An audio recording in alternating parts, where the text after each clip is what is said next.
श्री स्वामी समर्थ मंडळी. तर थंबनेलवरून तुमच्या लक्षातच आलं असेल की आपण आज शेवयाची रेसिपी बनवणार आहोत. त्यासाठी मी काय केले, गॅसवर कढई मांडून घेतली. कढईमध्ये पाणी घातलेलं आहे. मग ह्या पाण्याला काय करायचं, छान गरम करून घ्यायचं किंवा अगदी उकळी फुटली तरी चालेल. आता हे पाणी आपण गरम झालेलं पाणी मी एका तांब्यामध्ये काढून ठेवलेलं. एक तांब्या भरून पाणी मी इथं गरम केलेलं होतं.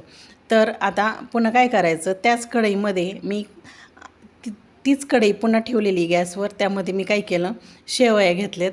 आता हे शेवया घरी बनवलेल्या आहेत बरं का, गऱ्यापासून बनवलेल्या ह्या शेवया आहेत आणि बारीक साईजच्या ह्या शेवया घेतलेल्या आहेत मी. तर त्या शेवया काय करायच्या, छान अशा भाजून घ्यायच्यात. अगोदर त्या थोड्याशा लांब आहेत, त्या थोड्या चुरगळून मी त्याची साईज थोडी बारीक करून घेतलेली आहे. आणि नंतर त्या काय करायच्या, परतून घ्यायच्या आहेत किंवा भाजून घ्यायच्या आहेत कढईमध्ये. आणि ह्या शेवया भाजत असताना त्यामध्ये काय करायचं, थोडंसं तेल घालायचं की जेणेकरून शेवयाचा उपमा करताना ह्या शेवया चिकटणार नाही किंवा तो चिकट होणार नाही. तेल टाकल्यामुळं शेवयाचा उपमा जो आहे तो एकदम मोकळा सडसडीत असा होतो. आता इथं आपल्या सर्व शेवया छान तांबूस रंगावर भाजून झालेल्या आहेत. पाहू शकतो तुम्ही किती छान असा रंग आलेला आहे शेवयांना. आपण काढून घेऊयात. अशा मस्त तांबूस रंगावर शेवया भाजून घ्यायच्या आहेत. आता त्याच कढईमध्ये काय केलं, मी पुन्हा तेल घातलेलं आहे. तेल छान गरम झाल्याच्या नंतर त्यामध्ये काय करायचं,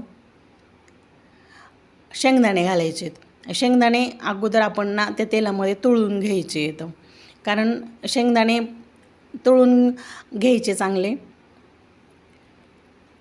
नंतर सेपरेट शेंगदाणे तळण्यापेक्षा जर तेलामध्ये शेंगदाणे तळून घेतले तर डबल कुटाणा होत नाही. शेंगदाणे तळत तळत आल्याच्या नंतर काय करायचं, त्याच्यामध्ये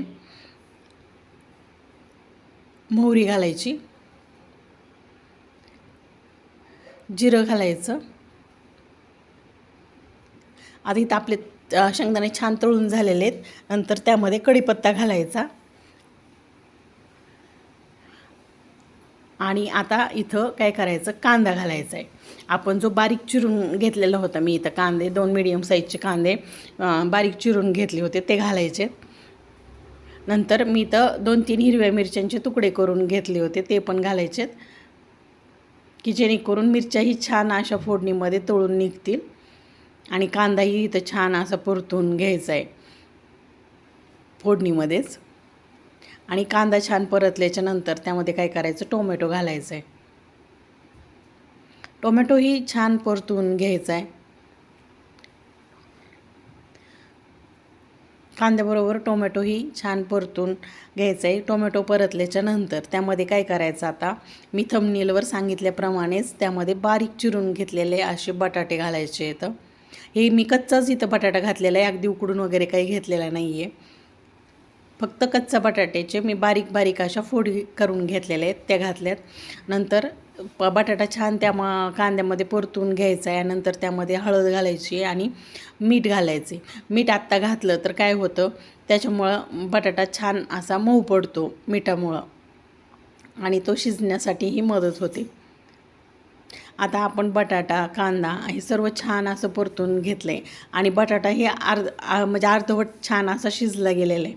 तर आता आपण ह्या ठिकाणी काय करायचं, इथं ज्या भाजून घेतलेल्या आपण शेवया होते की नाही, आणि हो आपण हे लक्षात आलं आहे का, शेवया भाजतानासुद्धा तेल घातलेलं होतं. आता ह्या शेवया आणि ह्या आपण जे बटाटा कांदा टोमॅटो जे घातलं होतं ना फोडणीमध्ये साहित्य, ते काय करायचं, मिक्स करून घ्यायचं अगोदर. आणि हे छान असं मिक्स करून झाल्याच्या नंतर त्यामध्ये काय करायचं, त्या शेवया डुबतील एवढंच पाणी घालायचं. ते पाणी आपण पहिल्यांदा गरम करून घेतलेलं आहे. इथं गरम पाणीच वापरायचं आहे बरं का. आणि कारण काय होतं, जर आपण जास्त पाणी झालं तरीही शेवयाचा जो आपला उपमा आहे की नाही, तोही चिकट होण्याची शक्यता असते. त्यामुळं काय, फक्त शेवया डुबतील एवढंच पाणी त्याच्यामध्ये घालायचं. आणि त्यामुळं काय होतं, पाणी घातल्यामुळं बटाटाही छान शिजला जातो आणि शेवयाही छान अशा मऊसर अशा शिजल्या जातात. आणि हा शेवयाचा उपमा पाणी व्यवस्थित जर त्यामध्ये घातलं तर एकदम मोकळा सडसडीत असा होतो. आता या ठिकाणी काय करायचं, थोडं पालतं घालायचं, त्याच्यावर ताट ठेवून या शेवया छान अशा शिजवून घ्यायच्यात. बटाटे आणि भाज्या त्यामध्ये घातलेल्या एकदम छान अशा शिजल्या जातात आणि शेवयाही तर मऊसर एकदम मस्त अशा शिजल्या जातात. आता आपला इथं शेवयाचा उपमा एकदम रेडी असा आहे. तर आता आपण इथं काय करूयात, त्यामध्ये अशी बारीक चिरून घेतलेली हिरवीगार अशी कोथिंबीर घालूयात आणि आता सर्व करूयात.